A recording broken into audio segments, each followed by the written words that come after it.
Hello everyone, welcome back to this new class. साथी आप सभी का स्वागत है। बिहार दरोगा की स्पेशल क्लास में आप सबकी मोस्ट डिमांडिंग थी इसको कराने के लिए, तो आप सभी की डिमांड पे इसको लेकर आ गए हैं। बिहार दरोगा खान सर का जो टॉनिक बैच है उसके मोस्ट इंपॉर्टेंट है ना सारे एमसीक्यूज हम आपके साथ डिस्कस करने वाले हैं। इसमें जो आपके हिस्ट्री, पॉलिटी, इकोनॉमी, ज्योग्राफी सारे के सारे हैं, है ना। और इस क्लास में जो हम आपके साथ डिस्कस करेंगे कंप्लीट पॉलिटी। एक एक लेक्चर में आएगा, एक एक सब्जेक्ट हम आपका पूरा पूरा कंप्लीट करा देंगे। तो इस क्लास में आपको जो है पूरा का पूरा पॉलिटी आपका है ना, जितने एमसीक्यू हैं आपको हम इसमें डिस्कस कर देंगे। इसके बाद से कमेंट करके आप बताएंगे इसके बाद से किस सब्जेक्ट का क्लास हम आपके लिए लेकर आएँ। तो आप सभी साथियों का बहुत बहुत धन्यवाद, इतना आप लोगों ने प्यार दिखाया।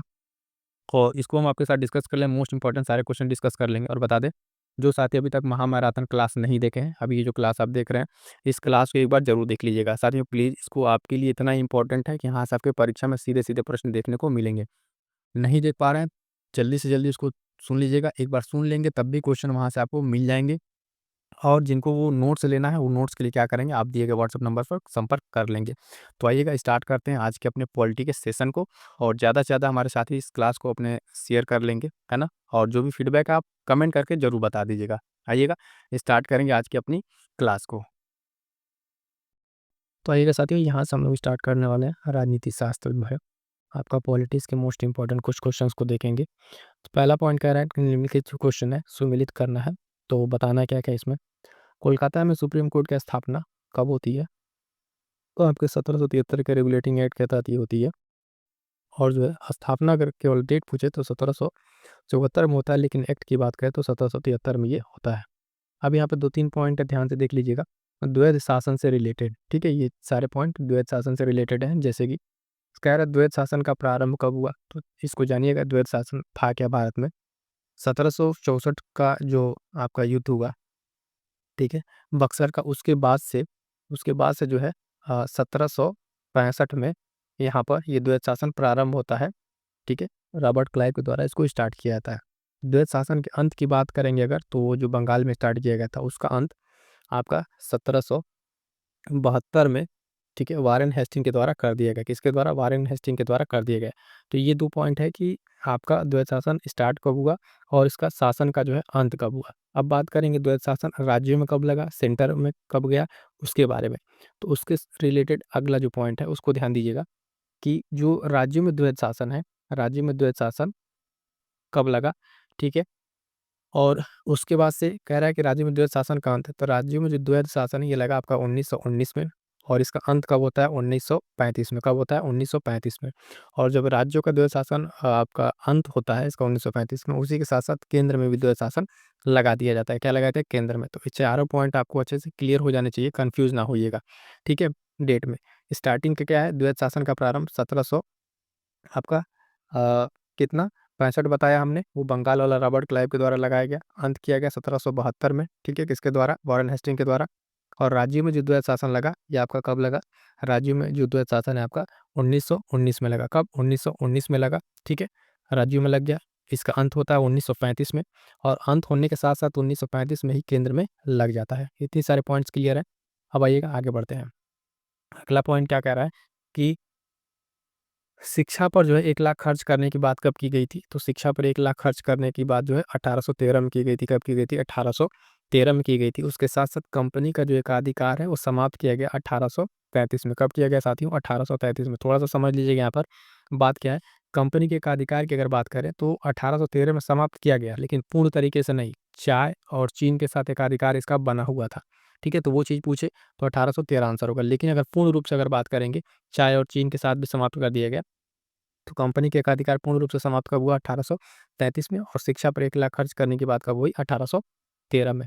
आगे बढ़ेंगे, अगला पॉइंट क्या कह रहा है कि भारत शासन ब्रिटेन के राजा को स्थानांतरित कब कर दिया गया? तो ध्यान दीजिएगा 1858 में इसको स्थानांतरित कर दिया, क्राउन के उसमें कर दिया गया अंतर्गत। लेकिन भारत शासन जो है ब्रिटेन रानी को कब कर दिया गया स्थानांतरित? तो आपके 1876 में कर दिया गया। उसकी महारानी जो यहाँ की बन जाती हैं। तो ये दोनों पॉइंट ध्यान रखिएगा, ऐसे समझिएगा। पहले राजा को दिया गया शासन, ठीक है, पहले राजा को, फिर बाद में रानी उनसे क्या कर ली? अपने पास ले ली। तो ये दोनों डेट याद रखिएगा, रानी को गया 1876 में और राजा के पास, क्राउन के पास 1858 में। आगे बढ़ेंगे साथियों, अगला पॉइंट जो है मोस्ट इंपॉर्टेंट, सारे क्वेश्चन हम आपके साथ यहाँ पर डिस्कस कर रहे हैं, तो सबको अच्छे से तैयार कर लीजिएगा। परीक्षा में यहाँ से प्रश्न आपको देखने को मिलेंगे। विभागीय प्रणाली, ठीक है, विभागीय प्रणाली कब शुरू हुई? थी आपकी शुरू हुई 1861 में। कब शुरू हुई? 1861 में। मुस्लिमों को जो है पृथक निर्वाचन क्षेत्र कब दे दिया गया? पृथक निर्वाचन क्षेत्र आपका दिया गया कब? 1909 में। 1909 में जो है आपका पार्लियामेंटो जो आया उसमें 1909 में इनको दिया गया। संविधान का ब्लूप्रिंट की बात करेंगे, संविधान का ब्लूप्रिंट क्या था? तो आपका 1935 वाला अधिनियम जो है संविधान का ब्लूप्रिंट था 1935। क्लियर है इतने सारे पॉइंट्स? चलिएगा आगे बढ़ेंगे, अगला पॉइंट देखेंगे साथियों। कह रहा है कि अंतरिम सरकार, तो अंतरिम सरकार कब बनी? कैबिनेट मिशन के अंतर्गत बनती है फरवरी 1946 में। कब बनती है? 1946 में अंतरिम सरकार बनती है। और उस सरकार में जो जो लोग अलग अलग पोस्ट लिए थे वो भी इंपॉर्टेंट है, आगे हम लोग डिस्कस करेंगे। संविधान निर्माण के बारे में जो है, संविधान निर्माण के बारे में सबसे पहले कहाँ पे ये बात की गई? तो ये बात की गई आपकी क्रिप्स मिशन के अंतर्गत। किसके अंतर्गत? क्रिप्स मिशन के अंतर्गत बात की गई थी। चलिएगा अगला पॉइंट देखेंगे साथियों। जितने हमारे साथी देख रहे हैं फटाफट से एक बार वीडियो को लाइक कर दीजिएगा, अपने साथियों तक शेयर जरूर कर दीजिएगा, काफ़ी इंपॉर्टेंट क्लास है, सबका हेल्प हो जाएगा। ठीक है, संविधान सभा में कुल सदस्य कितने थे? संविधान सभा में कुल सदस्य आपके 389 थे, 389 थे। डिवीजन होगा उसके बाद से मेंबर जो है अलग अलग कम हुए। संविधान सभा में महिला सदस्य कितनी थी? तो उसको ध्यान रखिएगा, 15 महिला सदस्य थी। कितने साथियों? 15 महिला सदस्य थी, इसको आपको ध्यान रखना है। आगे बढ़ेंगे, अगला पॉइंट जो है, प्रारूप समिति के अध्यक्ष बाबा साहब अम्बेडकर थे। कौन? अम्बेडकर थे। संविधान दिवस आप जानते हैं मनाया था कब? 26 नवंबर को। 26 नवंबर को संविधान दिवस मनाया जाता है, इसको ध्यान रखेंगे। आगे बढ़ेंगे, अगला पॉइंट जो है इसमें कह रहा है संविधान की अंतिम बैठक, संविधान की अंतिम बैठक और संविधान लागू दो चीज़ें हैं। तो संविधान की जो अंतिम बैठक थी वो 24 जनवरी 1950 को हुई थी, 1950 में ही, उसके 2 दिन पहले यानी। और संविधान लागू कब हुआ? 26 जनवरी 1950 को। तो ये मोस्ट इंपॉर्टेंट 2 डेट हैं, याद रखेंगे। संविधान लागू कब हुआ? ध्यान से फिर से देख लीजिएगा, 26 जनवरी आपका 1950, है ना। और ये बैठक कब हुई? 2 दिन पहले, जनवरी 1950 को 24 को हुई थी। आगे बढ़ेंगे, अगला पॉइंट कह रहा है कि संविधान सभा के सलाहकार, संविधान सभा के सलाहकार कौन थे? तो BN राव थे संविधान सभा के सलाहकार। उसके बाद से संविधान सभा के अध्यक्ष कौन थे? तो आपके अस्थायी, आपके हम जानते कौन है? राजेंद्र प्रसाद जी थे। ठीक है, आगे चल के राष्ट्रपति भी बने, ये पॉइंट भी ध्यान रखेंगे। और अगला एक पॉइंट है कि बर्मा जो है पृथक हुआ, तो ये 1935 एक्ट के तहत पृथक हुआ। ठीक है, 2 पॉइंट है यहाँ पर।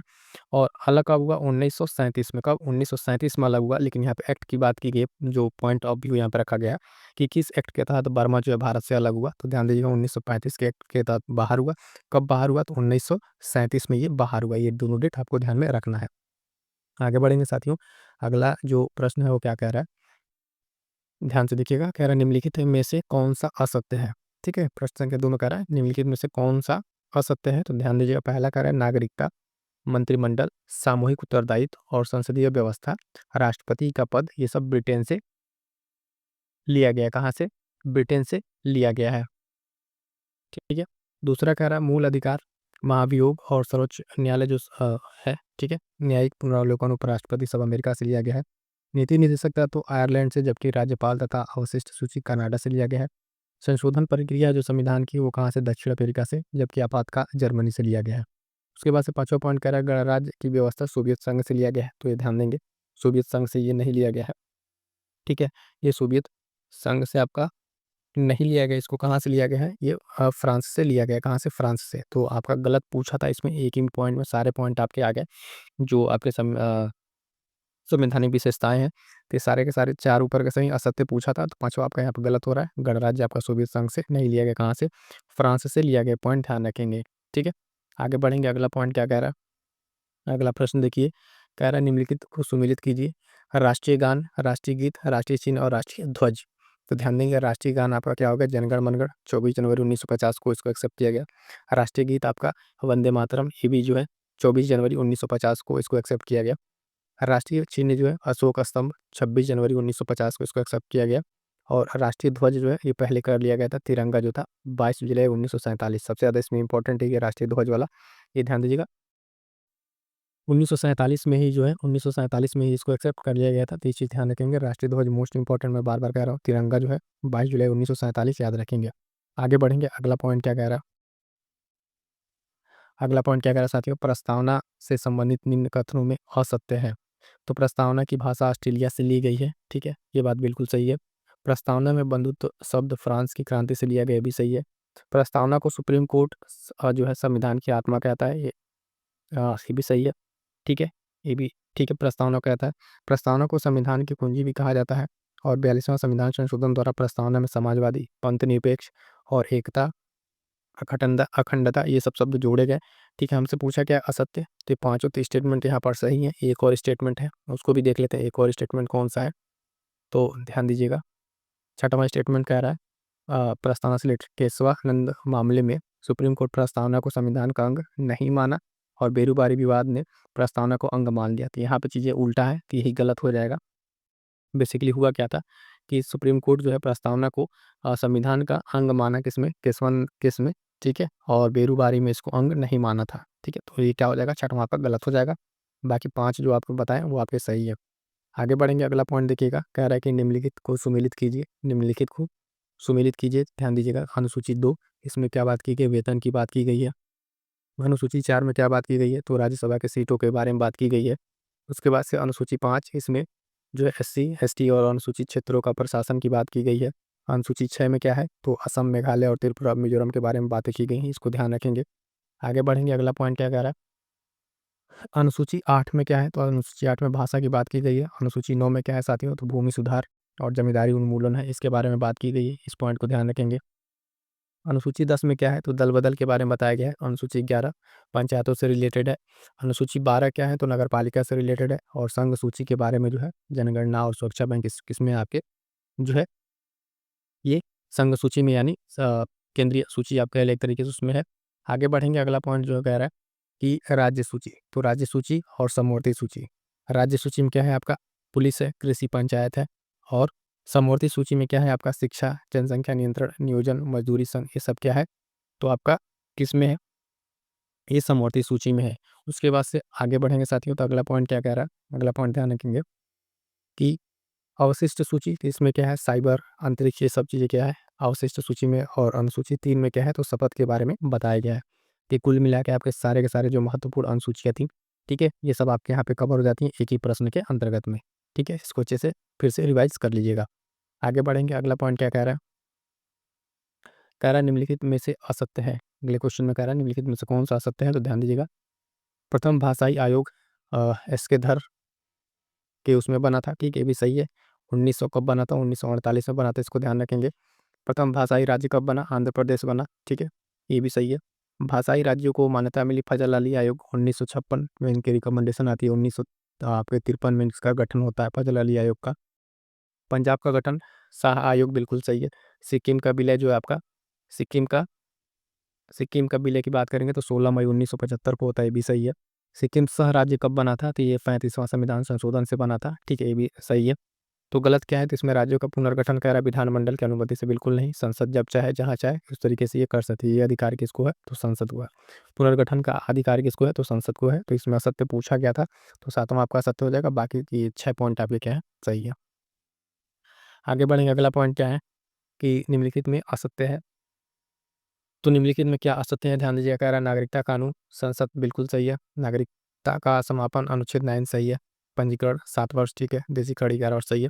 नागरिकता का प्रकार जो है, कह रहा दोहरी थी, बिल्कुल नहीं। अपने वहाँ एक ही नागरिकता है, सिंगल सिटीजनशिप है, दोहरी नहीं है। ये बात यहाँ पर गलत हो जाती है। पांचवा गलत हो जाएगा, नागरिकता का प्रकार अपने वहाँ सिंगल सिटीजनशिप है, ये ध्यान रखेंगे। अगला प्रश्न क्या कह रहा है कि मूल अधिकार के संबंध में निम्नलिखित को सुमेलित करना है। मूल अधिकार के संबंध में, तो देखिए मूल अधिकार कितने हैं, तो 6 है मूल अधिकार, पहले 7 थे, उसको हटा दिएगा 7वें को, ठीक है। प्रतिबंध कौन लगा सकता है इस पे, तो संसद लगा सकती है प्रतिबंध। निलंबित कौन कर सकता है, तो राष्ट्रपति निलंबित करेगा। कौन करेगा, निलंबित, राष्ट्रपति। रक्षक कौन है मूल अधिकारों के, तो सुप्रीम कोर्ट और हाई कोर्ट, आप जो रिट है, ठीक है, और चीज़ें हैं उसके अनुसार आप कौन सा, सुप्रीम कोर्ट आपका है रक्षक और हाई कोर्ट है, ठीक है।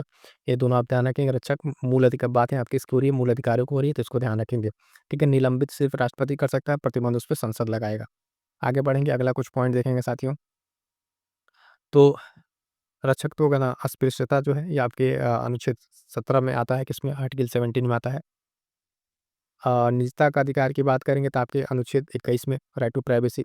प्राण एवं दैहिक स्वतंत्रता, ये भी आपके आर्टिकल 21 के अंतर्गत आता है। धार्मिक स्वतंत्रता की अगर आप बात करेंगे तो अनुच्छेद आपका 25 हो जाएगा। क्या हो जाएगा साथियों, अनुच्छेद आपका 25 हो जाएगा।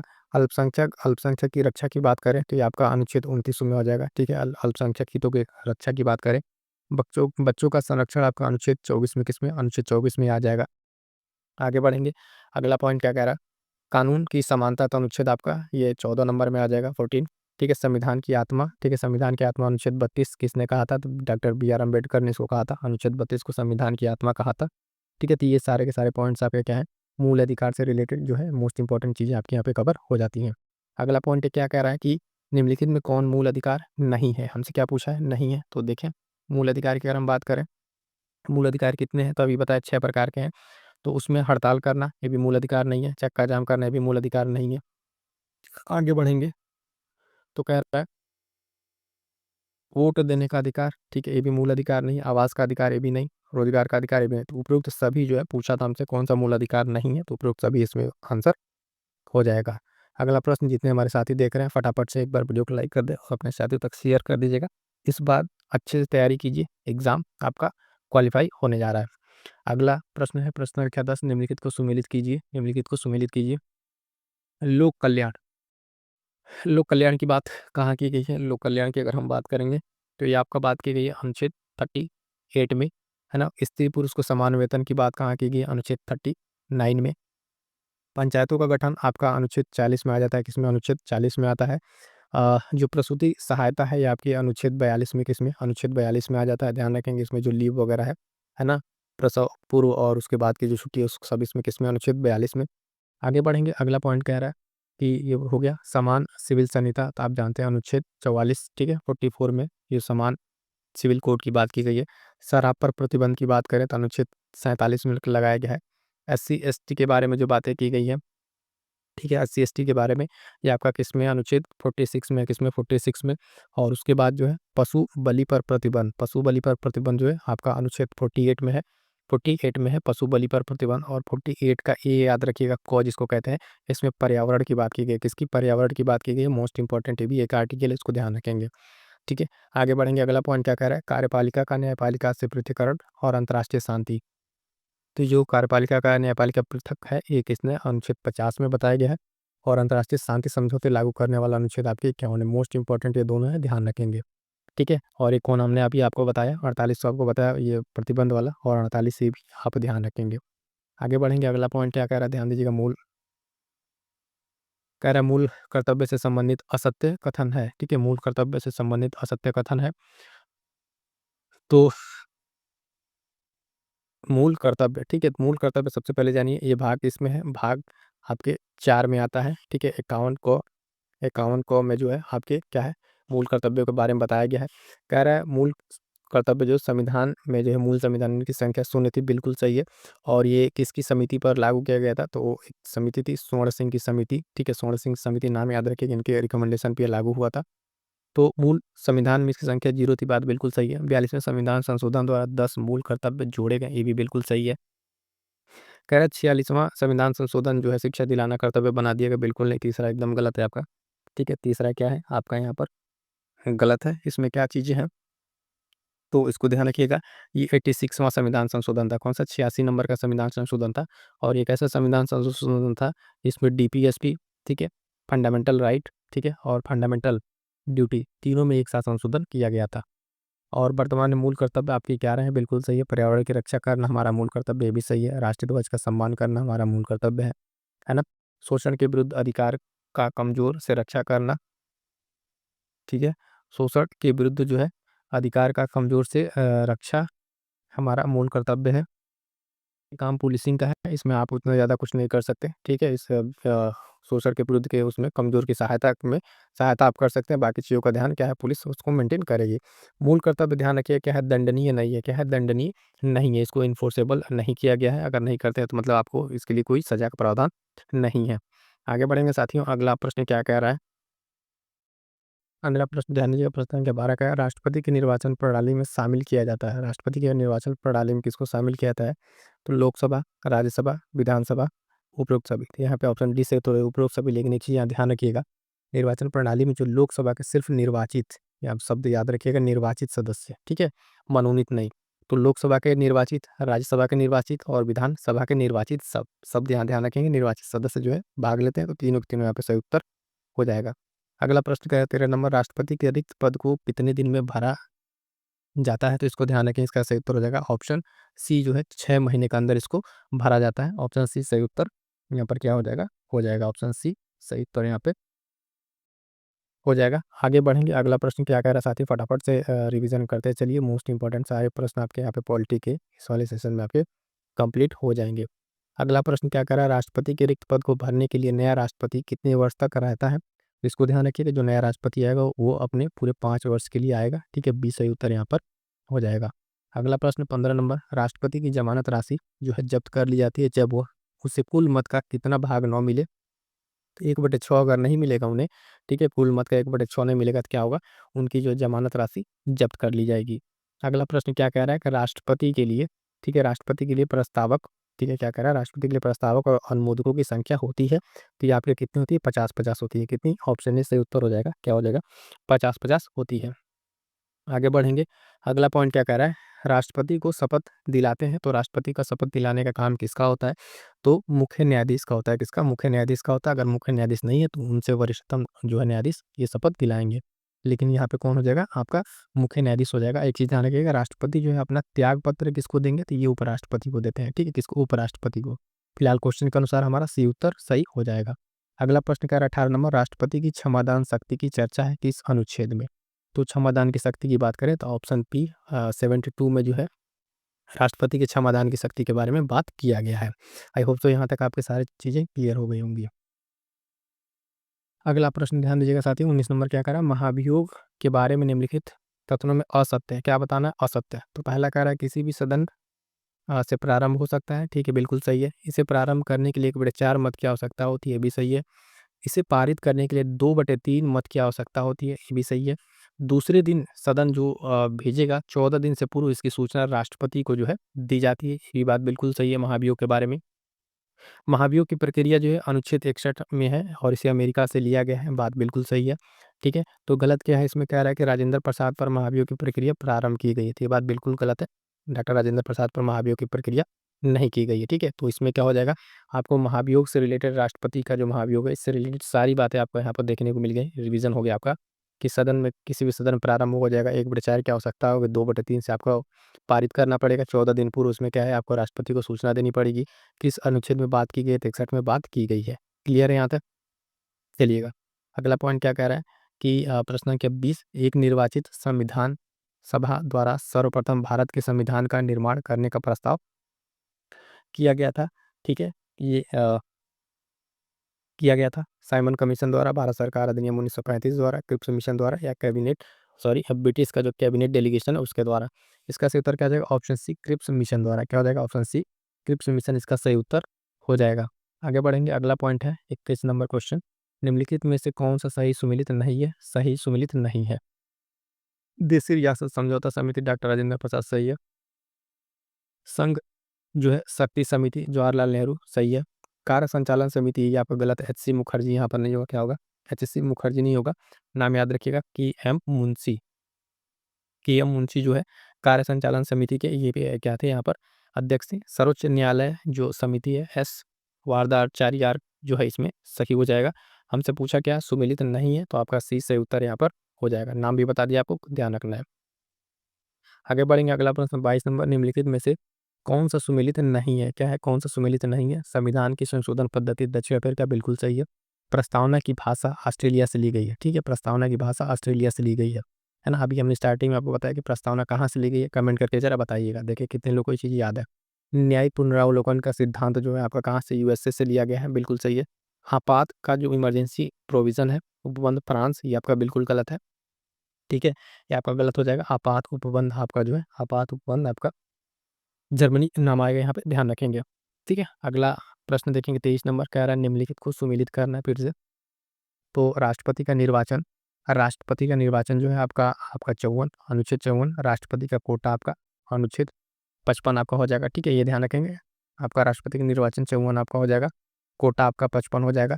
राष्ट्रपति के पद का रिक्त होना जो है, ठीक है, राष्ट्रपति के पद का रिक्त होना आपका 62 है ना। और क्षमादान शक्ति अभी आपको बताया 72, कितना बताया 72। अगर यहाँ से अगर आप देखें क्षमादान आपका 72, रिक्त होना आपका 62।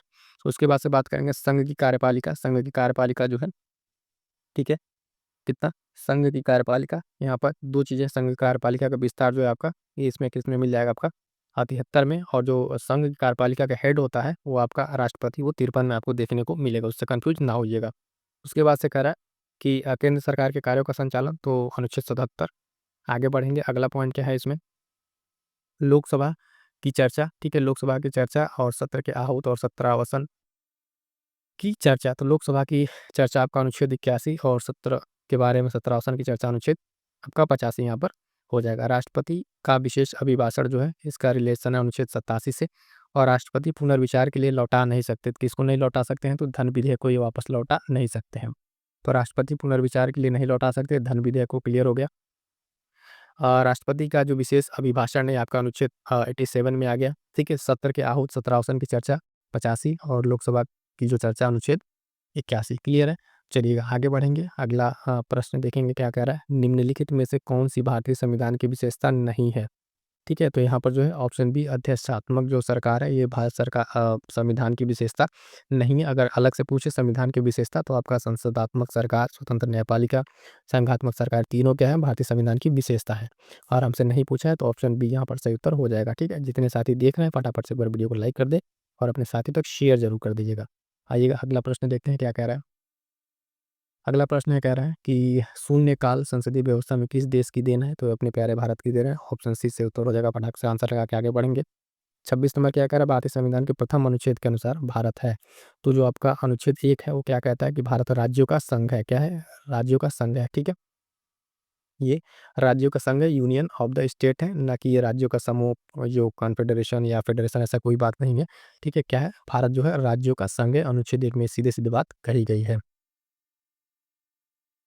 अगला प्रश्न है आपका 27 नंबर, भारतीय नागरिकता नहीं प्राप्त की जा सकती है, ठीक है। तो जन्म द्वारा तो प्राप्त की जा सकती है, देशीकरण के द्वारा प्राप्त की जा सकती है, किसी भूभाग के सम्मिलित होने से प्राप्त की जा सकती है। भारतीय बैंक में जो है धन जमा करके आप जो है क्या कर सकते हैं, यहाँ की नागरिकता नहीं प्राप्त कर सकते। हमसे क्या पूछा है, नहीं वाला।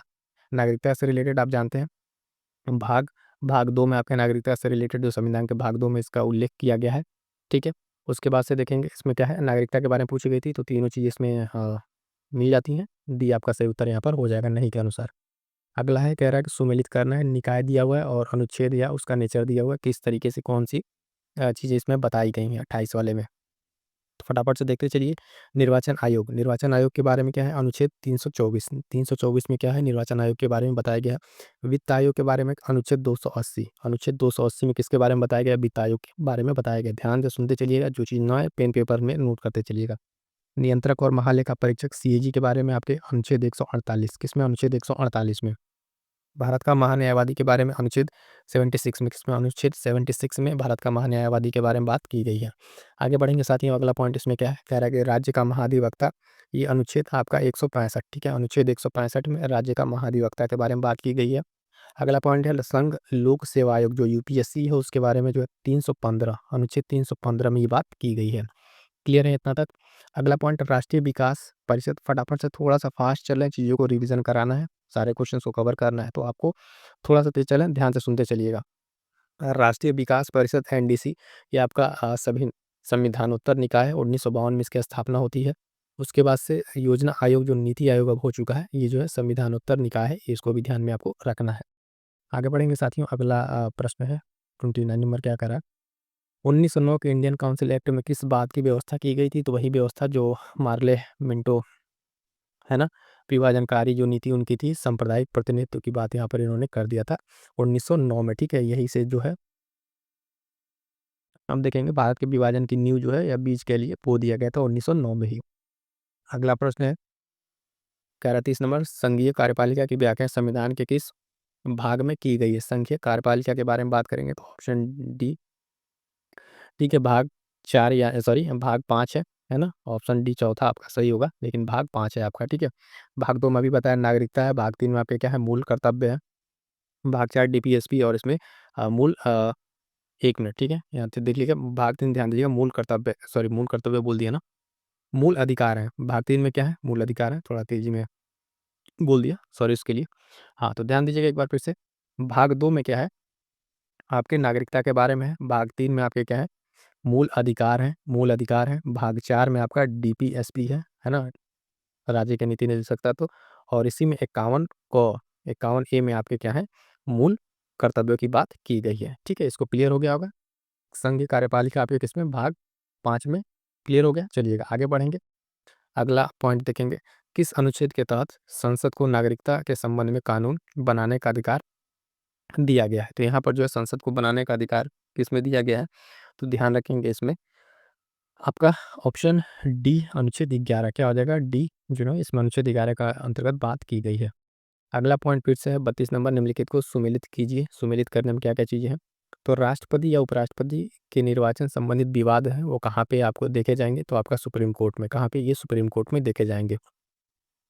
मंत्री परिषद तथा मंडल का अध्यक्ष कौन होता है, तो ये आपका प्रधानमंत्री होता है। कौन होता है, प्रधानमंत्री, ध्यान रखेंगे। मंत्री व्यक्तिगत रूप से उत्तरदायी है, तो ये राष्ट्रपति के प्रति उत्तरदायी है ना, किसके प्रति, राष्ट्रपति के प्रति मंत्री व्यक्तिगत रूप से उत्तरदायी है। पार्लियामेंट शब्द कहाँ है, तो इसका मिलान आपका फ्रेंच हो जाएगा, क्या हो जाएगा, फ्रेंच। पार्लियामेंट शब्द जो है फ्रेंच शब्द है। आगे बढ़ेंगे साथियों, अगला पॉइंट जो देखेंगे, ठीक है, संसद की जननी, संसद की जननी कौन है, तो आपका ब्रिटेन हो जाएगा यहाँ पर। और राज्यसभा की सदस्यों की अधिकतम संख्या जो है आपकी कितनी है, 250 हो जाएगी। कितनी, 250। ऑप्शन ऊपर नीचे है, इसको ध्यान रखिएगा, रिवीजन के लिए आपकी आसानी के लिए बनाया गया है, इस चीज़ को ध्यान रखेंगे। ठीक है, संसद की जननी कौन सा हो जाएगा, ब्रिटेन हो जाएगा। और राज्यसभा के सदस्यों की अधिकतम संख्या कितनी, तो 250। क्लियर है। विधान सभा के सदस्यों की अधिकतम संख्या कितनी है, तो ये 500 है। अधिकतम संख्या कितनी है, 500 है। और जो प्राक्कलन समिति की जो है सदस्य संख्या कितनी है, तो आपकी 30 है। कितनी, 30 है, ये चीज़ ध्यान रखेंगे। चलिएगा अगला पॉइंट क्या कह रहा है, लोक लेखा समिति की सदस्य संख्या कितनी है, तो ये आपकी 7 है। लोक लेखा समिति की जो सदस्य संख्या कितनी है, 7 है। विवादित विधेयक पर जांच के मामले कौन करेगा, तो प्रवर समिति करेगी। कौन, प्रवर समिति करेगी, इसको ध्यान रखेंगे।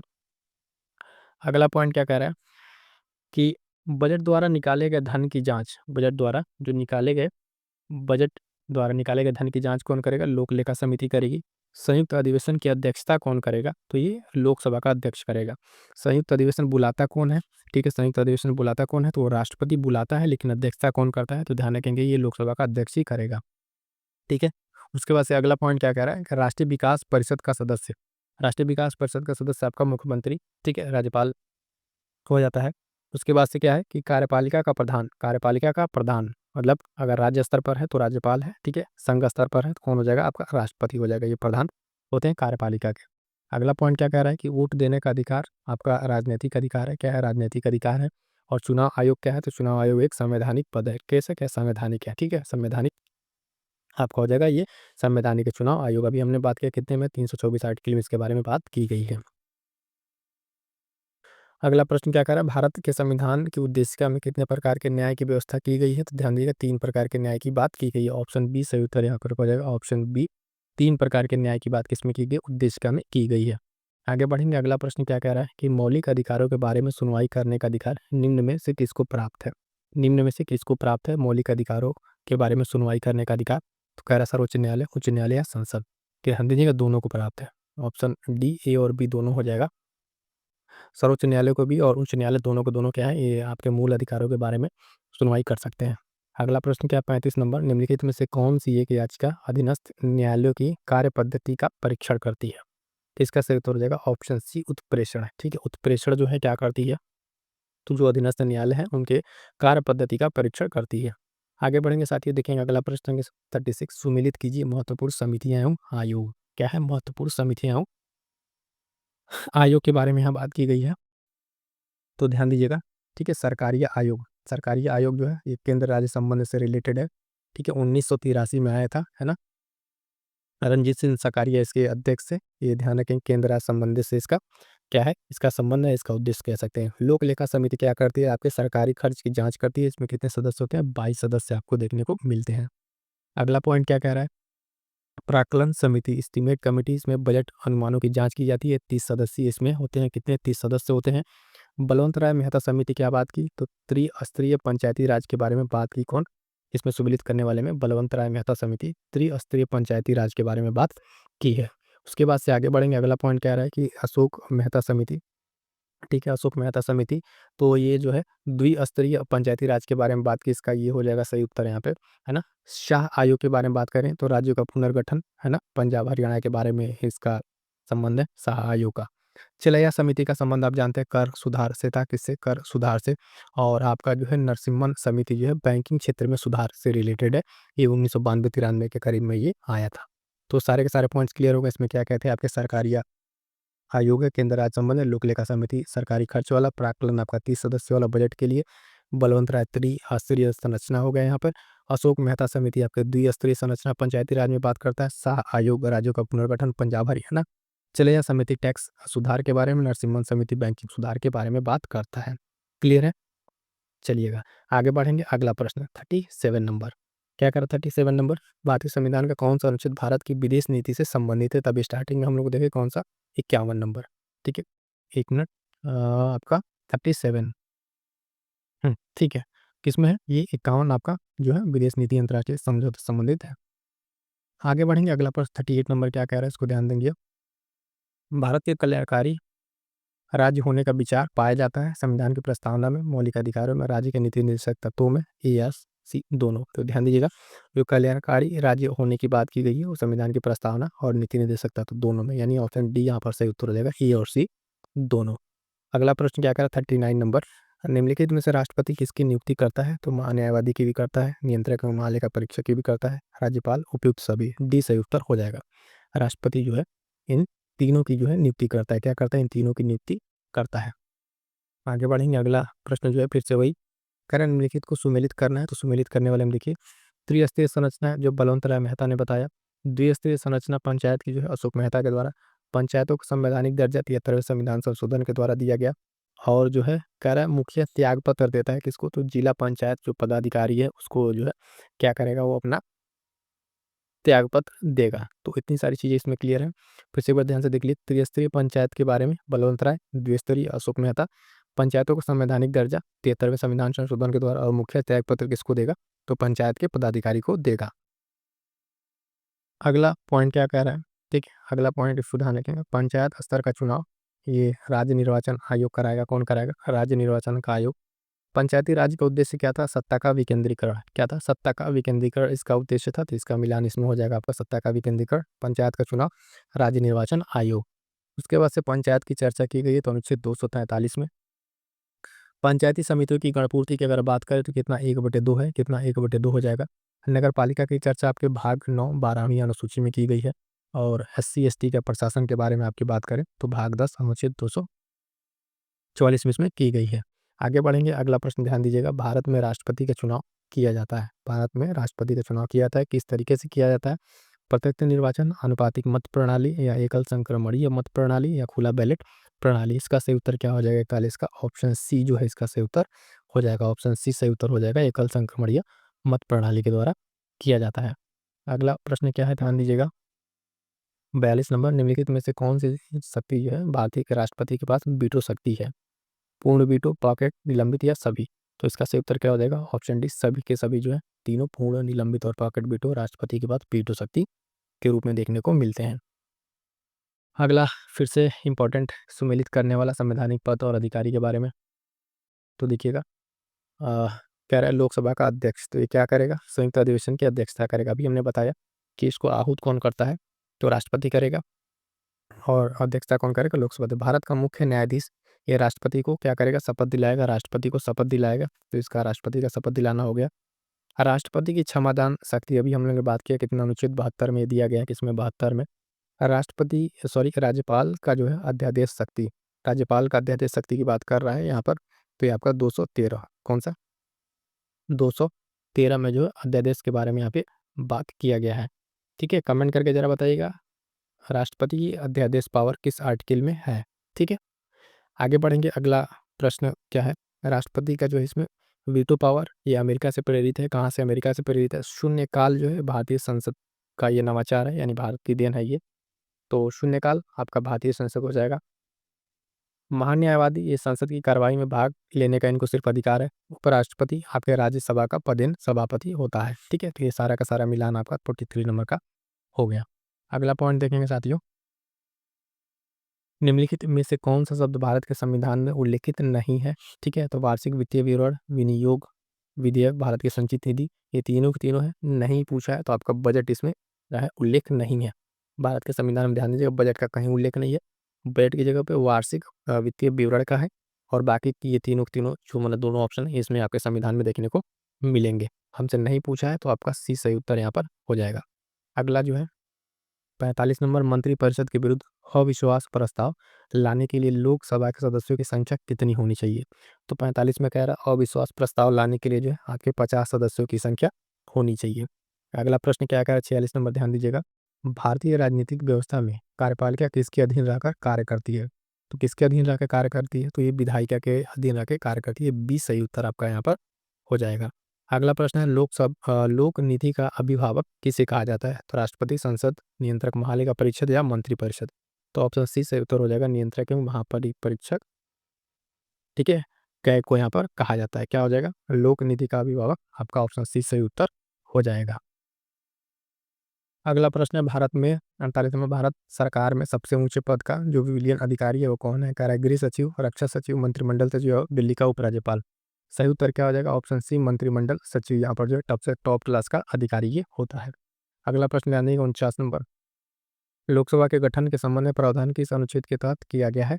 ठीक है, किस अनुच्छेद के तहत किया गया है? तो लोकसभा के गठन के संरचना के बारे में जो बातें हैं, ठीक है, आपके अनुच्छेद 81 में है, किसमें? लोकसभा के संरचना गठन के बारे में ना, अनुच्छेद 79 में आपके संसद के बारे में है, ठीक है, इस चीज को ध्यान में रखिएगा।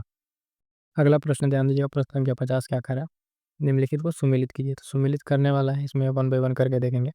भारत में संचित निधि के बारे में बताएगा अनुच्छेद आपके 266 में, किसमें? 266 में हमको बताएगा संचित निधि के बारे में। उसके बाद से आकस्मिक निधि के बारे में बात की गई है अनुच्छेद 267 में, 267 में जो है आकस्मिक निधि की बात की गई है। उसके बाद से बात करेंगे विशेष राज्य दर्जा और वित्त आयोग। वित्त आयोग आपका है 280 में, किसमें? 280 में आपका वित्त आयोग है ना। और यहाँ पर विशेष राज्य का दर्जा की अगर बात करेंगे, क्या करेंगे? विशेष राज्य के दर्जा के बात में अगर हम बात करेंगे तो ध्यान दीजिएगा, यहाँ पे जो है आपका क्या हो जाएगा? ये 271, क्या हो जाएगा? 271 आपका यहाँ पर हो जाएगा। अखिल भारतीय सेवा का सृजन की बात करेंगे 312, और लोक सेवा आयोग की बात करेंगे तो 315। ये दोनों मोस्ट इंपॉर्टेंट है, ध्यान रखिएगा। अखिल भारतीय सेवा सृजन जो है 312, अनुच्छेद 312 में बात की गई है, और लोक सेवा आयोग के बारे में जो है अनुच्छेद 315 में बात की गई है। आगे बढ़ेंगे साथियों, अगला पॉइंट इसमें देखेंगे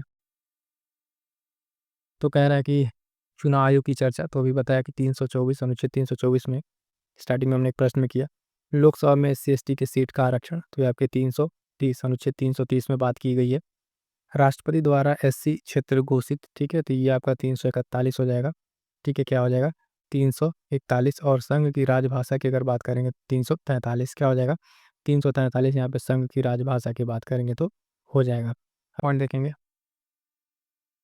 अगला पॉइंट कह रहा है कि निम्नलिखित कथनों में कौन सा एक गलत है? क्या है?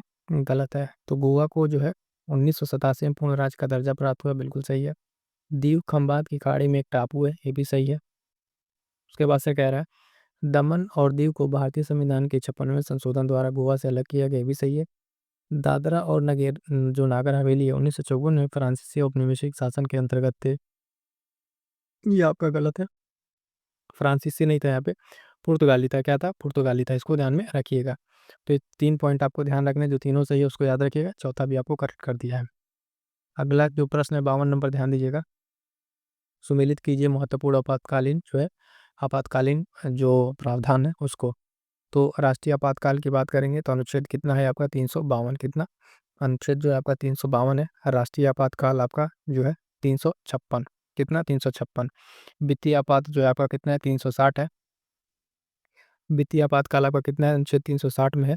संविधान संशोधन की प्रक्रिया आपका 368 दक्षिण अफ्रीका से लिया गया, हम लोग डिस्कस कर चुके हैं, ठीक है। तो संविधान संशोधन आपका अनुच्छेद 368 में। अवसर की समानता, जो नौकरी की बात, ये अगला पॉइंट है, क्या कह रहा है कि अवसर की समानता ये आपको दी गई अनुच्छेद 16 में, उपाधियों का अंत आपका अनुच्छेद 18 में, किसमें? उपाधियों का अंत आपका अनुच्छेद 18 में। अगला पॉइंट है कि अंतर्राज्यीय परिषद, ये आपका अनुच्छेद 263 में, किसमें? अनुच्छेद 263 में। अखिल भारतीय सेवा का सृजन जो है अनुच्छेद 312, ये राज्यसभा की एक अनन्य शक्ति है, इसको ध्यान में रखिएगा। ध्यान दीजिएगा, अगला क्वेश्चन क्या है कि भारतीय संविधान के अंतर्गत निम्नलिखित अधिकारों में से कौन सा एक अधिकार सभी व्यक्तियों को प्राप्त है? तो ध्यान दीजिएगा, कह रहा है कि विधि के समान संरक्षण का अधिकार, भेदभाव के विरुद्ध अधिकार, स्वतंत्रता का अधिकार, सांस्कृतिक एवं शैक्षणिक अधिकार। तो यहाँ पे ऑप्शन ए से उत्तर हो जाएगा विधि के समान संरक्षण का अधिकार। क्या है कि भारत में जो अधिकारों की बात करें भारत में, तो एक तो इसके नागरिक हैं और दूसरे विदेशी। तो नागरिकों को जो है कुछ स्पेशल अधिकार प्राप्त है, ठीक है? कुछ स्पेशल अधिकार प्राप्त है, जैसे 15, 16 अनुच्छेद 15, 16, 19, 29, 30, ठीक है? ये 5 आर्टिकल जो हैं आपके सिर्फ़ और सिर्फ़ किसको प्राप्त है? तो भारत के नागरिकों को, बाकी अन्य को ये नहीं प्राप्त है। तो यहाँ सबके लिए बात की गई, तो आपका विधि के समान संरक्षण का अधिकार यहाँ पे सबको प्राप्त है। आगे बढ़ेंगे, अगला प्रश्न जो है ध्यान दीजिए, कह रहा है भारत के संविधान के अनुसार निम्नलिखित में से कौन-सा देश के शासन के लिए आधारभूत है? ठीक है, किसके लिए? शासन के लिए। मूल अधिकार, मूल कर्तव्य, राज्य की नीति निदेशक तत्व या मूल अधिकार तथा मूल कर्तव्य। तो इस क्वेश्चन को ध्यान दीजिएगा, ऑप्शन सी से उत्तर हो जाएगा राज्य का नीति निदेशक तत्व। 54 का सही आंसर क्या हो जाएगा? ऑप्शन सी, राज्य के जो नीति निदेशक तत्व है, वो क्या है? देश की जो शासन के लिए आधारभूत है। अगला प्रश्न देखिएगा, 55 नंबर क्या कह रहा है? निम्नलिखित को सुमेलित कीजिए। संविधान संशोधन प्रक्रिया दक्षिण अफ्रीका से ली गई, अभी बताया। प्रस्तावना की भाषा ऑस्ट्रेलिया से ली गई, इसको ध्यान रखिएगा, ठीक है? प्रस्तावना की भाषा ऑस्ट्रेलिया, संविधान संशोधन प्रक्रिया दक्षिण अफ्रीका। सिक्किम भारत का सह राज्य बना तो आपके 36वां संविधान संशोधन द्वारा। दिल्ली एवं पुडुचेरी जो है विधानसभा का गठन 69वां के द्वारा। किसके द्वारा? 69वां संविधान संशोधन। दल बदल जोड़ किसमें किया गया? 52वां संविधान संशोधन, ठीक है? किस नौकावां? 52वां संविधान संशोधन।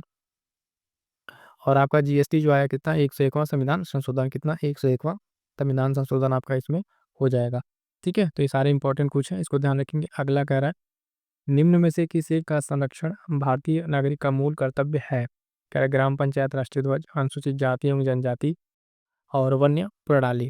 तो ध्यान दीजिएगा, जो मूल कर्तव्य की बात की गई है उसमें वन्य जीव संरक्षण को बात की गई है, संरक्षण देने के लिए वन्य जीव और नदियाँ इन सबको संरक्षण करने के लिए। तो इसके अंतर्गत डी आपका सही उत्तर हो जाएगा। अगला प्रश्न क्या कह रहा है? 57। जितने भी साथी देख रहे हैं, एक बार फटाफट से मैं फिर से कर रहा हूँ, वीडियो को लाइक कर दें और अपने साथी तक शेयर कर दीजिएगा। आपका चैनल आपका परिवार है, आपके लिए इतना सब बनाया जा रहा है इंपॉर्टेंट चीज़ें, तो ध्यान रखिएगा। भारत के उपराष्ट्रपति का जो पद से हटाने के लिए पदच्युत करने की संबंधी प्रस्ताव किया जा सकता है, यानी हटाने का प्रस्ताव कहाँ लाया जा सकता है? तो केवल राज्यसभा में ये लाया जा सकता है। ऑप्शन सी सही उत्तर यहाँ पर हो जाएगा। अगला प्रश्न कह रहा है लोकसभा के स्पीकर का निर्वाचन होता है, ठीक है? लोकसभा के स्पीकर का निर्वाचन होता है तो किसके द्वारा? तो यहाँ पर जो इसका सही उत्तर क्या हो जाएगा? ऑप्शन सी, लोकसभा के सभी सदस्यों द्वारा। ऑप्शन सी से उत्तर हो जाएगा, लोकसभा के सभी सदस्यों द्वारा इसका निर्वाचन होता है। अगला प्रश्न, लोकसभा का सचिवालय सीधे नियंत्रित होता है तो किसके द्वारा? तो ये आपका जो नियंत्रित होता है लोकसभा अध्यक्ष द्वारा। ऑप्शन डी से उत्तर हो जाएगा 59 का, क्या हो जाएगा? लोकसभा अध्यक्ष द्वारा। अगला प्रश्न ध्यान दीजिएगा, कह रहा भारतीय संविधान के किस अनुच्छेद के अंतर्गत अंतर्राष्ट्रीय समझौतों को प्रभावी बनाने हेतु संसद राज्य सूची के विषय पर कानून बना सकती है? ठीक है, तो यहाँ पर जो है अंतर्राष्ट्रीय समझौते को जो है लागू करने के लिए किस अनुच्छेद के तहत? तो अनुच्छेद 253, ठीक है? ऑप्शन डी सही उत्तर हो जाएगा यहाँ पर, अनुच्छेद 253 के तहत जो है यहाँ पर ये चीज़ बनाई जा सकती है, ठीक है? आगे बढ़ते हैं, अगला प्रश्न फिर से सुमेलित करने वाला है, कह रहा है सुमेलित कीजिए, संविधान के महत्वपूर्ण भाग है यहाँ पर, ठीक है? एक तरफ विषय और एक तरफ संविधान का भाग दिया हुआ है। तो नागरिकता स्टार्टिंग हमने आपसे बताया भाग 2 में है, अनुच्छेद 5 से 11 तक, ठीक है? मोस्ट इंपॉर्टेंट है, ध्यान रखेंगे। मौलिक अधिकारों की बात करेंगे तो ये भाग 3 में है, अनुच्छेद 12 से 35 तक। कहाँ तक? 12 से 35 तक मौलिक अधिकार। नागरिकता आपका भाग 2 में हो गया।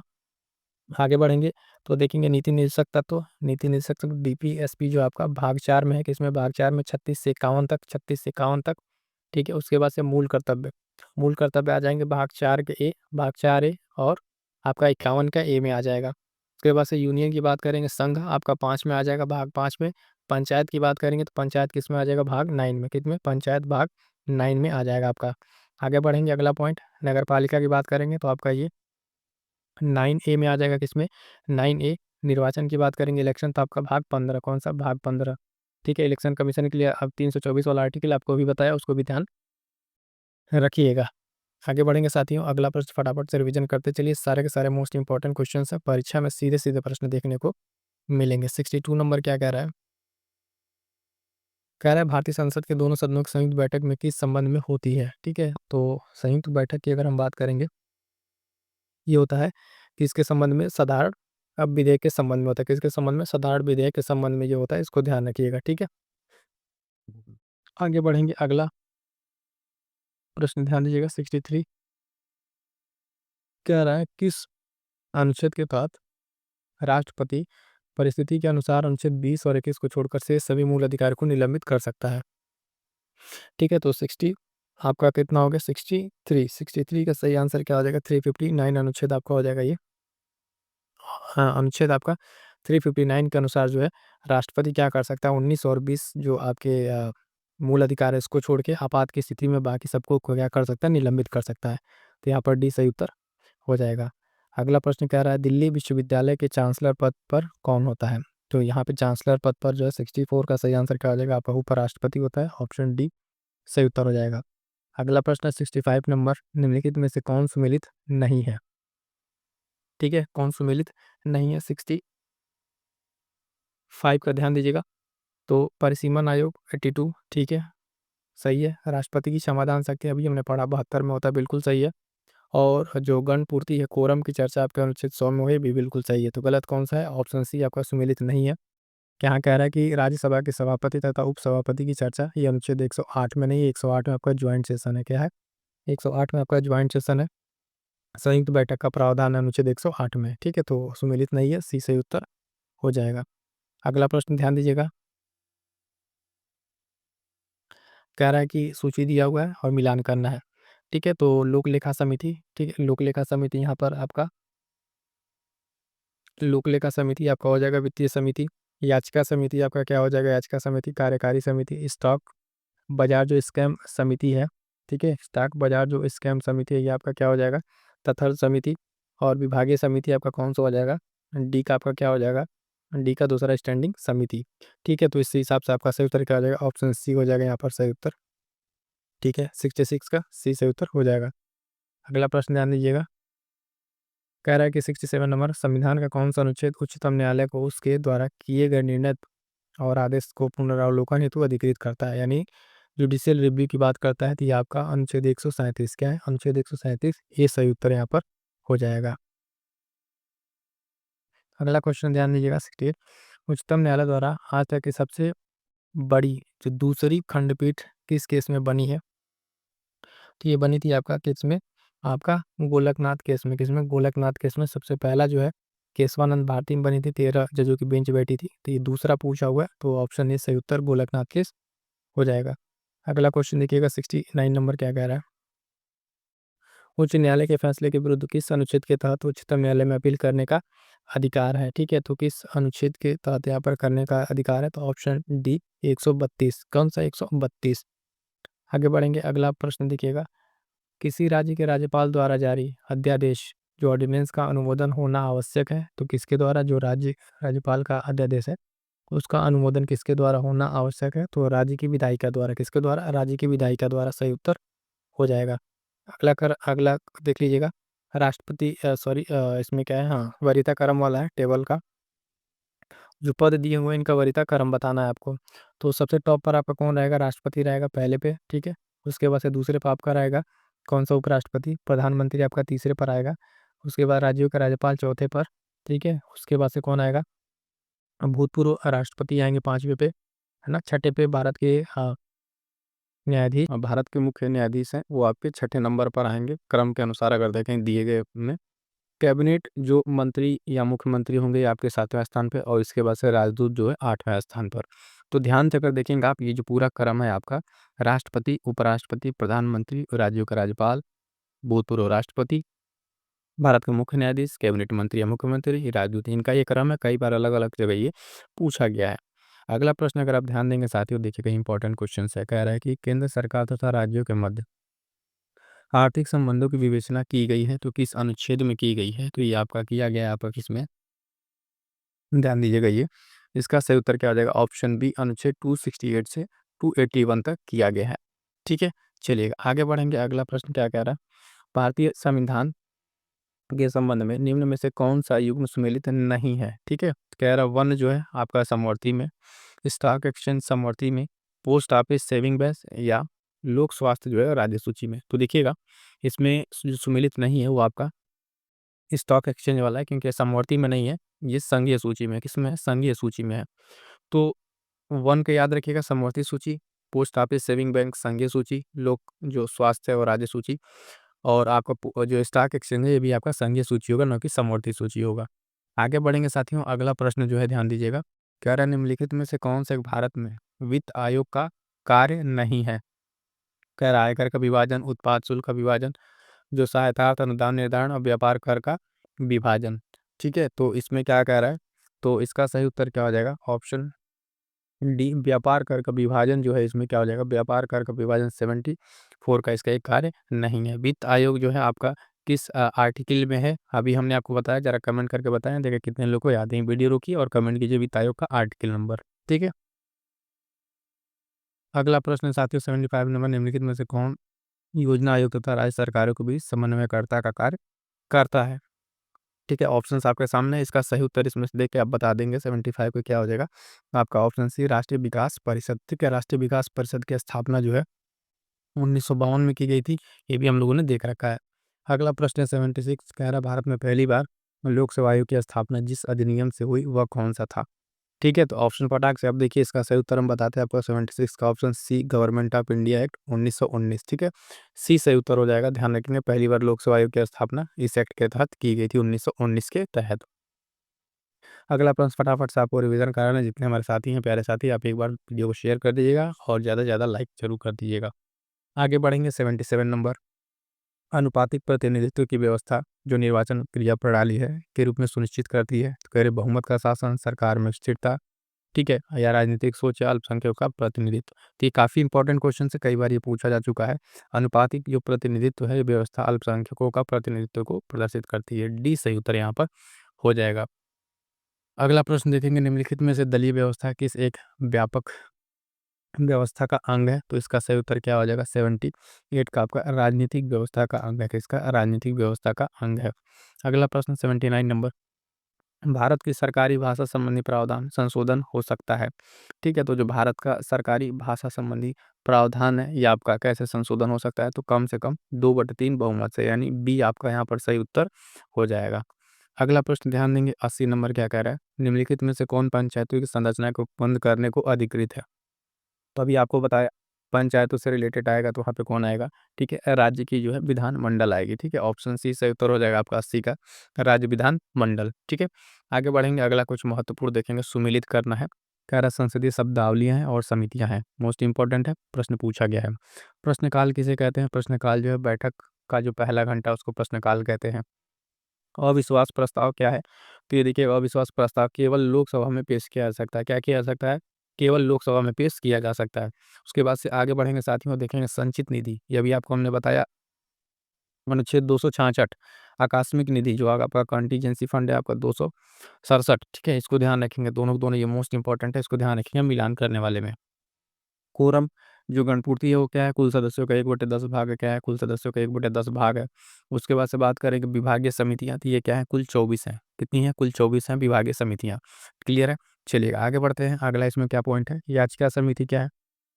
तो ये नागरिकों की शिकायतों की जाँच करेगा। क्या करेगा? नागरिकों की जो शिकायतें हैं उसकी जाँच करेगा। प्रोटेम स्पीकर की बात करेंगे तो नवनिर्वाचित सदस्यों को शपथ दिलाना। ठीक है, नवनिर्वाचित सब सदस्यों को शपथ दिलाना। कमेंट करके ज़रा बताएँगे कि अभी जो रिसेंट के जो प्रोटेम स्पीकर बनेंगे उनका नाम क्या था, जो अभी केंद्र में बने थे। ठीक है, तो ये सारे पॉइंट्स क्लियर हैं। आई होप सो कि आपको सारी चीज़ें क्लियर हुई। फटाफट से रिवीजन करा रहे हैं आपको हम यहाँ पे। अगला प्रश्न कह रहा है, पंचायती राज को किसके अंतर्गत स्वशासन की इकाई के रूप में संगठित किया गया? तो पंचायती राज को किसके अंतर्गत स्वशासन इकाई के रूप में रखा गया? तो आर्टिकल 40 में है, और आर्टिकल 40 आपका किस में मिलेगा? तो मिलेगा आपका राज्य के निधि निदेशक तत्व में, डीपीएसपी में ये मिलेगा।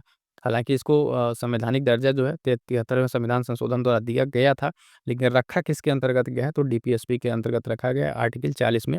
ठीक है, ग्राम पंचायत को। आगे बढ़ेंगे, अगला प्रश्न, निम्न में से किसका संबंध संयुक्त राष्ट्र से नहीं है? तो दिए गए ऑप्शन में आप बात करेंगे, ऑप्शन बी हो जाएगा एमनेस्टी इंटरनेशनल, ये जो इसका संबंध संयुक्त राष्ट्र से नहीं है। बाकी तीन याद रखिएगा, सामान्य सभा, अंतर्राष्ट्रीय न्यायालय और ट्रस्टशिप काउंसिल, ये तीनों के तीनों का संबंध संयुक्त राष्ट्र संघ से है। हमें नहीं पूछा है, तो एमनेस्टी एक एनजीओ है, तो इसका संबंध उससे नहीं है।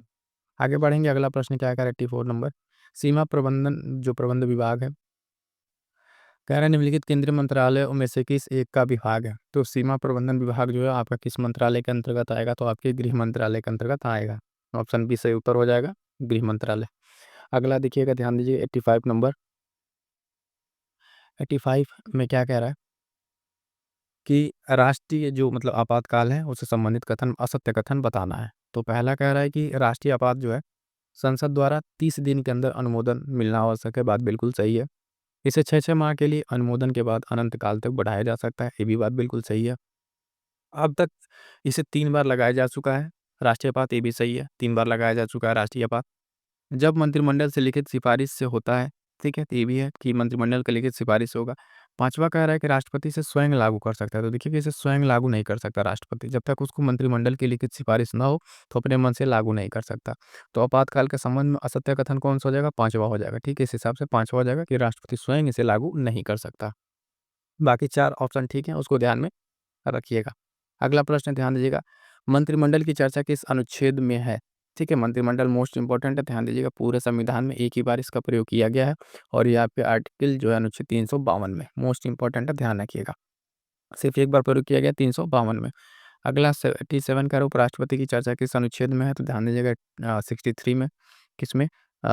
आपका 87 का आपका क्या होगा? उपराष्ट्रपति 63 अनुच्छेद में चर्चा है।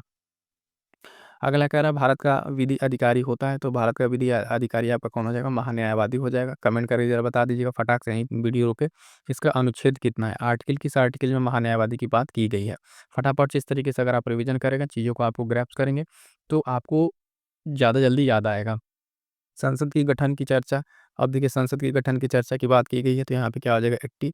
89 में क्या हो जाएगा? ऑप्शन सी आपका। अभी एक जगह इसके पहले लोकसभा की बात आई थी, लोकसभा की संरचना और गठन की, तो वहाँ पे 81 बताया था, ठीक है? वहाँ पे 18, वहाँ भी हमने आपको 79 के बारे में बताया कि 79 संसद की, पूरे संसद के गठन की चर्चा करता है, तो यहाँ पे सी सही उत्तर हो जाएगा। अगला प्रश्न 90 नंबर, लोकसभा के अध्यक्ष तथा उपाध्यक्ष की चर्चा की गई है, किस अनुच्छेद के अंतर्गत की गई है? तो ध्यान रखिएगा किसमें? अनुच्छेद आपके 93 में, किसमें? 93 में की गई है, मोस्ट इंपॉर्टेंट है, ध्यान रखेंगे। अगला है प्रस्तावना के मुख्य शब्द और अर्थ। ठीक है, प्रस्तावना के जो कुछ शब्द हैं और उसके अर्थ की बात की गई है। तो संप्रभुता, संप्रभुता जो सॉवरेनिटी, इसका क्या मतलब है? तो इसका मतलब है कि आंतरिक एवं बाह्य रूप से स्वतंत्र है। क्या है? आंतरिक एवं बाह्य रूप से स्वतंत्र है। पंथ निरपेक्ष, सेकुलर का मतलब क्या है? कि सेकुलर का मतलब है राज्य का अपना कोई धर्म नहीं होगा। क्या है? जो स्टेट है उसका कोई अपना धर्म नहीं होगा। तो पंथ निरपेक्ष आपका राज्य हो गया, राज्य का कोई धर्म नहीं होगा। संप्रभुता आपका आंतरिक और बाह्य रूप से स्वतंत्र।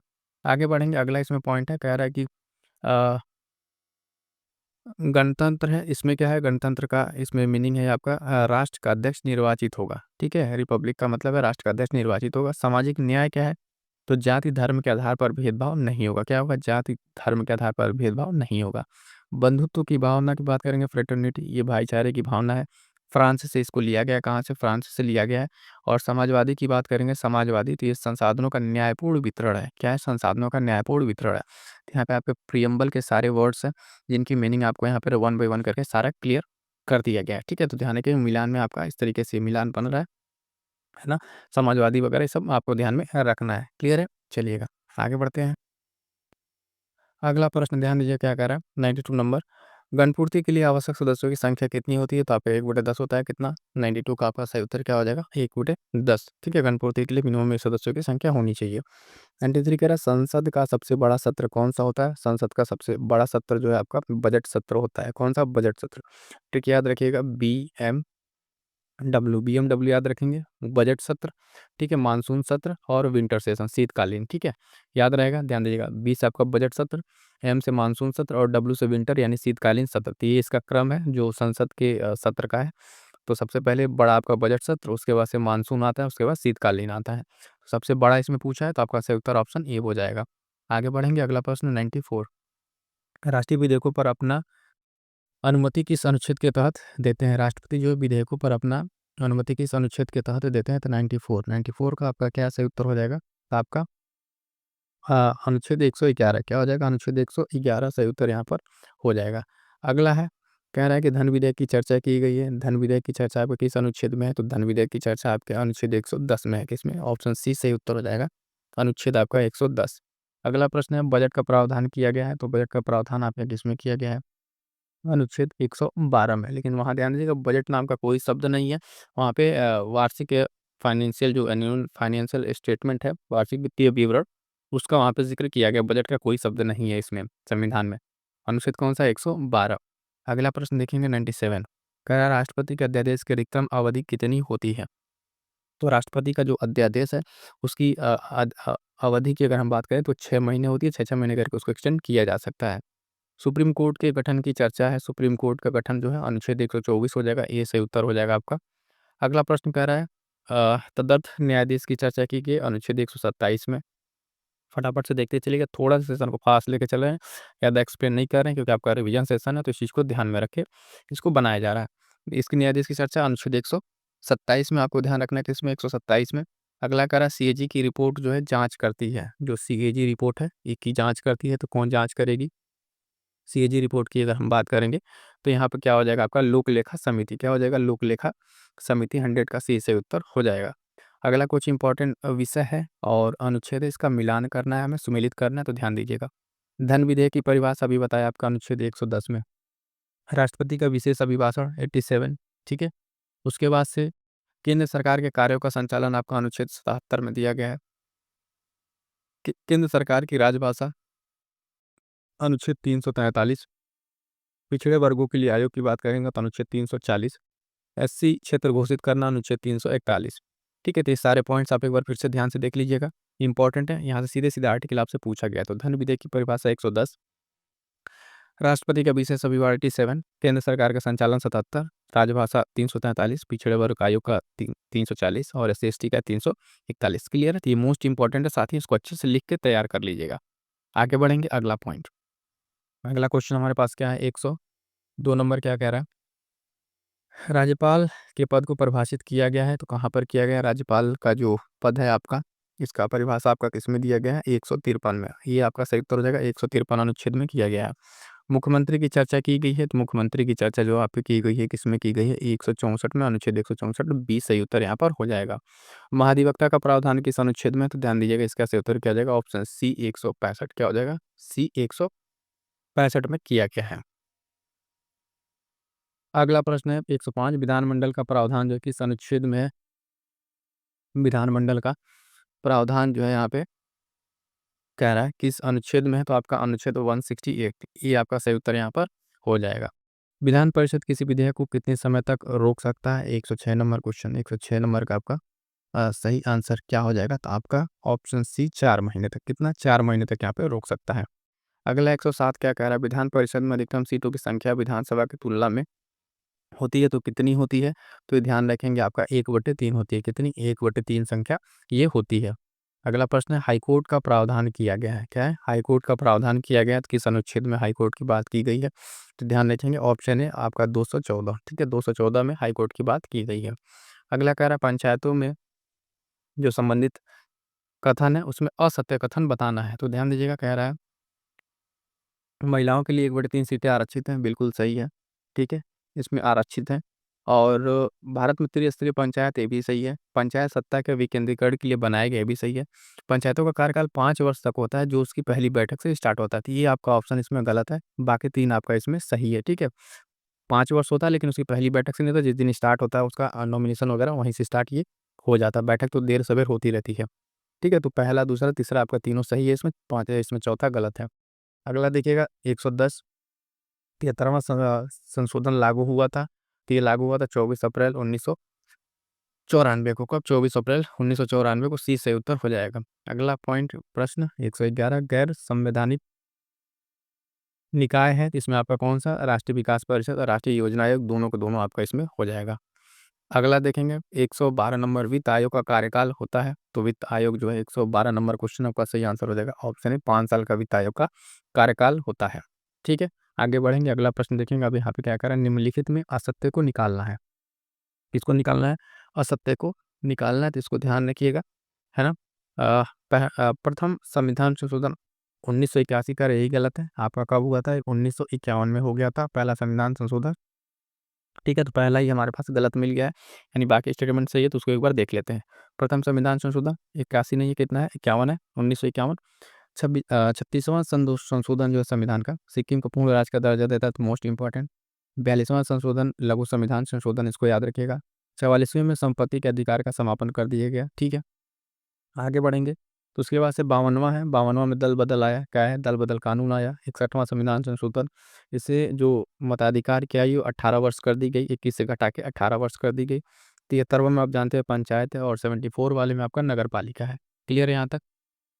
आगे बढ़ेंगे तो 84 वाले में है संसद में सीटों का आपका संख्या, संसद में सीटों की जो संख्या उसके बारे में है ना? कमेंट करके ज़रा बताइए कि 86 नंबर का जो अमेंडमेंट है उसके बारे में। अभी हमने स्टार्टिंग में आपको बताया 86 नंबर के, देखिए कितने लोग याद हैं। ये वीडियो रोक के ज़रा कमेंट कर लीजिएगा अगर आपको याद आ रहा हो तो, नहीं याद है तो कोई बात नहीं, चलिएगा।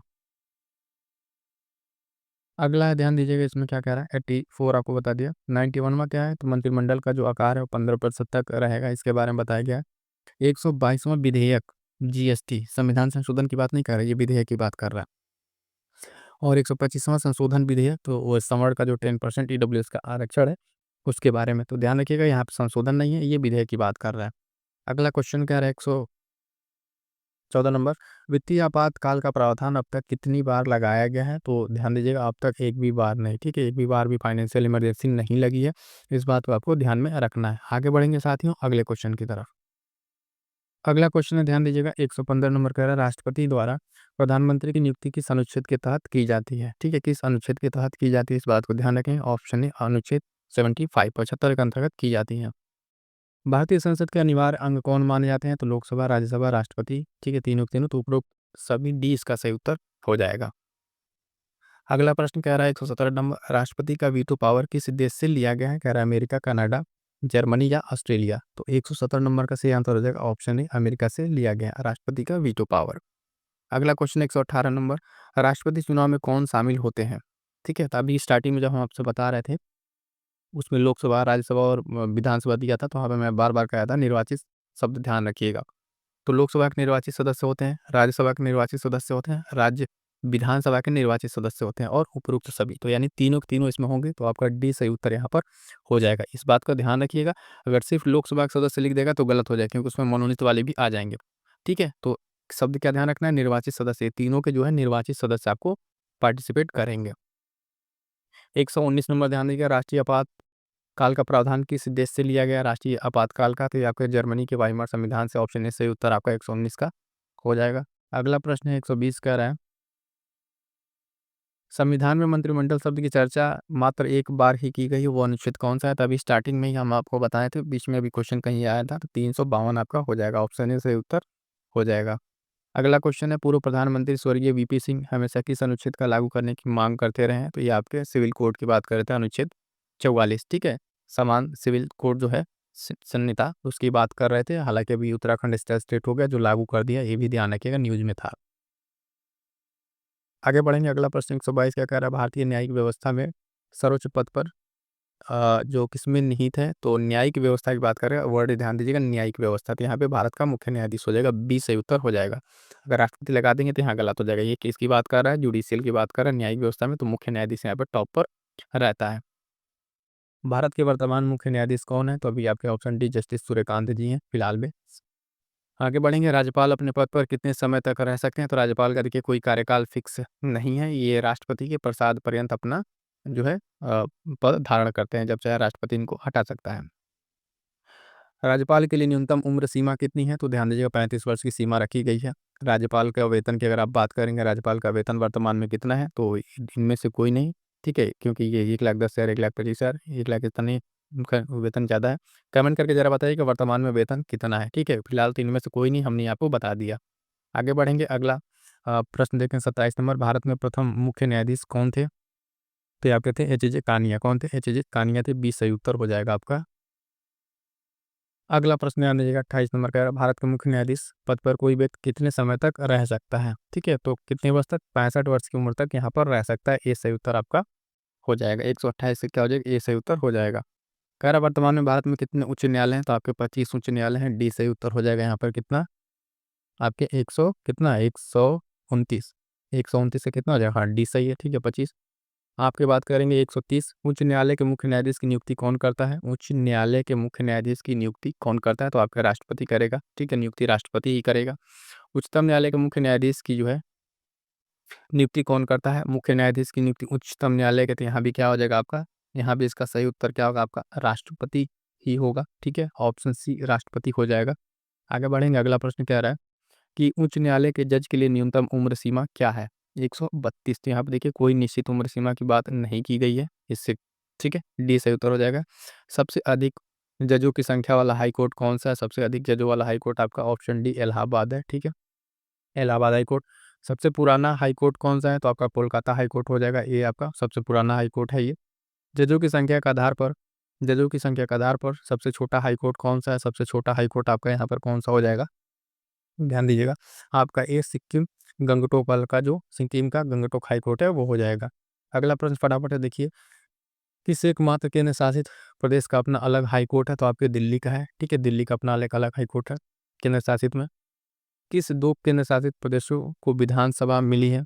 ठीक है, तो यहाँ पर ध्यान देंगे, ऑप्शन के हिसाब से अगर जाएंगे तो दिल्ली पुद्दुचेरी हो जाएगा, आपका क्या हो जाएगा? दिल्ली पुद्दुचेरी, ऑप्शन ए आपका यहाँ पर हो जाएगा। किस विधानसभा में सीटों की संख्या न्यूनतम है? तो ऑप्शन बी आपका मिजोरम में, ठीक है, यहाँ पे 40 सीटें हैं, इसको ध्यान में रखिएगा। अगला है, किस विधानसभा में जो है किस विधानसभा में सीटों की संख्या सर्वाधिक है? किस विधानसभा में सीटों की संख्या सर्वाधिक है? तो ध्यान देंगे, विधानसभा की सीटों की संख्या आपके उत्तर प्रदेश में सबसे ज़्यादा है, ठीक है। हर जो हाँ, ठीक है, ये वाला बिहार वाला भी देख लीजिए, बिहार विधानसभा में सीटों की संख्या आप सभी जानते हैं, अभी रिसेंट का चुनाव 243 आपको यहाँ पे देखने को मिलेगा। आंध्र प्रदेश राज्य विधानसभा में सीटों की संख्या कितनी है? आंध्र प्रदेश में जो है आपकी विधानसभा में सीटों की संख्या कितनी है? तो यहाँ पर 175 है, बी सही उत्तर हो जाएगा। अगला क्वेश्चन है, कह रहा तेलंगाना राज्य में विधानसभा की सीटों की संख्या कितनी है? तो ध्यान दीजिए, वहाँ पे 119 है, ऑप्शन ए हो जाएगा, क्या हो जाएगा? 119। अगला प्रश्न है कि किस एकमात्र राज्य विधानसभा का कार्यकाल 6 वर्ष का था? तो ध्यान दीजिएगा, ये जो है ऑप्शन आपका डी जम्मू एंड कश्मीर का जो है 6 वर्षों का था यहाँ पे। अगला प्रश्न 144, किस राज्य विधान परिषद सदस्य का कार्यकाल कितनी अवधि का होता है? ठीक है, किसी जो राज्य विधान परिषद है उसके सदस्य का कार्यकाल कितना होता है? तो इसको ध्यान में रखे आपको बताना है। 144, 6 वर्षों का होता है, ध्यान दीजिए, बी सही उत्तर हो जाएगा। अगला प्रश्न साथी 145, विधान परिषद में सर्वाधिक सीटों वाला राज्य विधान परिषद में सर्वाधिक सीटों वाला राज्य आपका कौन सा हो जाएगा? तो ऑप्शन सी उत्तर प्रदेश हो जाएगा। विधान परिषद का सदस्य बनने की जो न्यूनतम उम्र सीमा है, न्यूनतम उम्र सीमा आपकी कितनी है विधान परिषद के लिए? तो ध्यान दीजिएगा, आपका वो कितना है? 30 वर्ष है, कितना? वो आपका 30 वर्ष है, ठीक है। मुखिया बनने के लिए न्यूनतम उम्र कितनी है? मुखिया बनने की न्यूनतम उम्र आपकी 21 वर्ष रखी गई है, कितनी? 21 वर्ष रखी गई है। विधायक बनने की कितनी रखी गई है अधिकतम? विधायक बनने की अधिकतम उम्र सीमा कितनी है? अधिकतम नहीं, न्यूनतम यहाँ पूछा जाना चाहिए था, ठीक है, अधिकतम की नहीं बात की गई यहाँ पे। विधायक बनने के लिए न्यूनतम आपका 25 वर्ष यहाँ पर होना चाहिए, न्यूनतम कर लीजिएगा। विधानसभा का कार्यकाल कितने दिनों का संवैधानिक सीमा है? ठीक है, विधानसभा का कार्यकाल जो 149 नंबर की अगर आप बात करेंगे, तो संवैधानिक जो सीमा इसकी बात करेंगे तो वो अनिश्चित है, ठीक है, वो बढ़ता जाता है, बढ़ता जाता है। वैसे अगर देखें जो कार्यकाल है उस तरीके के तो 5 वर्ष माना जाता है, लेकिन संवैधानिक तरीके से उसको बढ़ाया जा सकता है, तो वो अनिश्चित काल हो जाएगा। अगला प्रश्न 150, वर्तमान में कितने राज्यों में विधान परिषद का अस्तित्व है? तो यहाँ पे देखिएगा 6 है। कौन से? 6। यूपी है आपका, बिहार है, महाराष्ट्र है, कर्नाटक है और आंध्रा और तेलंगाना, 6 ये राज्य हैं जहाँ पर आपको ये देखने को मिलेगा। अगला क्वेश्चन है, ध्यान दीजिएगा, क्या कह रहा है? आपातकाल लगाकर विधानसभा का कार्यकाल कितने दिनों तक बढ़ाया जा सकता है? तो आपातकाल लगा के जो है आपका कितने दिनों तक बढ़ाया जा सकता है? तो 1 साल तक बढ़ाया जा सकता है, ठीक है, 1 साल तक, ठीक। 150, 51, ठीक है, 1 साल हो गया आपका। अगला क्वेश्चन क्या कह रहा है? किसी वित्त विधेयक को विधान परिषद कितने दिनों में पारित कर देती है? किसी वित्त विधेयक को, तो उसके लिए आपको 14 दिन ही दिया गया है, ठीक है, बी सही उत्तर हो जाएगा। अगला प्रश्न ध्यान दीजिए, 153 क्या कह रहा है? 153 में, ठीक है, किसी गैर वित्तीय विधेयक को विधान परिषद कितने दिनों में पारित कर देगी? तो इसके लिए जो गैर वित्तीय विधेयक है, ठीक है, उसके लिए कितना है? आपके 3 महीना का दिया गया है समय। अगला क्वेश्चन है यहाँ पे, विधान परिषद का सृजन या उन्मूलन करने का अधिकार किसको है? तो देखिएगा यहाँ पे जो है अ, लोकसभा, सुप्रीम कोर्ट, राज्यसभा, देखिए उन्मूलन और ये सब करने का अधिकार जो है यहाँ पे आपका किसका हो जाएगा? उसे तो संसद को है यहाँ पर, ठीक है, संसद को दिया गया है, लेकिन किसके? विधानसभा के संस्तुति पर, ठीक है, विधानसभा जब उसके लिए रिकमेंड करेगी, बिल पारित करके देगी, तो जो फाइनल डिसीजन होगा सृजन या उन्मूलन का वो संसद का है। तो संसद की जगह यहाँ पे ऑप्शन है नहीं, तो बेसिकली लोकसभा यहाँ पर मान के हम ऑप्शन लगा रहे हैं, ठीक है, संसद की जगह पर। क्लियर है? तो इस क्वेश्चन में थोड़ा सा आप ध्यान दे सकते हैं, ठीक है, लोकसभा यहाँ पर आपको किया जा रहा है। अगला क्वेश्चन है, सबसे पहले राष्ट्रपति शासन किस राज्य में लगाया गया था? तो ध्यान रखिएगा, सबसे पहले जो राष्ट्रपति शासन लगाया गया था वो आपके लगाया गया था पंजाब के पेपसू में। कहाँ पे? पंजाब पेपसू में ये लगाया गया था। क्लियर यहाँ तक साथियों? चलिए साथियों, पॉलिटी वाले सेशन में अभी के लिए इतना ही। कुछ टेक्निकल इशू आ रहा है तो इस वजह से अभी क्लास को रोक रहे हैं। इसमें ऑलमोस्ट क्लास क्वेश्चंस आपके पूरे हो गए, ठीक है। लगभग 150 प्लस आपके पॉलिटी के हमने यहाँ पर डिस्कस कर दिया है। बाकी आप लोग फटाफट से जुड़ जाइएगा, शाम तक जो है बाकी की इसके सब्जेक्ट की क्लासेज आ जाएंगी। एक बार आप लोग ज़रा कमेंट कर दीजिएगा इसके बाद कौन से सब्जेक्ट की क्लास आप चाह रहे हैं, ठीक है। इसमें जैसे आपका पॉलिटी हो गया, है ना। इसके बाद हिस्ट्री है, ज्योग्राफी है, साइंस है ना। करंट अफेयर के भी 500 क्वेश्चंस हैं। तो इन सबको जो है आप अगर क्लास के थ्रू जाते हैं, ठीक है, तो ज़्यादा समय आपको लग सकता है जो आपकी वीडियो क्लासेज है। लेकिन यहाँ पर जो आपको फटाफट से एक कम समय में जो सारे के सारे पीडीएफ के क्वेश्चन हम आपके साथ डिस्कस कर ले रहे हैं, तो एक बार आपका फास्ट ट्रैक रिवीजन हो जा रहा है, ठीक। इस चीज़ को कंप्लीट कर लिएगा। जो साथी अभी तक बूस्टर सीरीज जो आपकी महामैराथन क्लास है ब्रह्मास्त्र नोट्स वाली, वो नहीं लिए हैं तो आप एक बार लेके ज़रूर देख लीजिए। वहाँ पे फीस पे अभी डिस्काउंट चल रहा है ना। लेके आप फटाफट से उसको एक बार ज़रूर देख लीजिएगा। परीक्षा से पहले तक देख लीजिएगा, सीधे-सीधे प्रश्न आपको देखने को मिलेगा, ठीक है। तो चलिएगा, आज के लिए इस क्लास में इतना ही। मिलते हैं फिर शाम में अभी एक और क्लास के साथ। तब तक के लिए थैंक यू सो मच।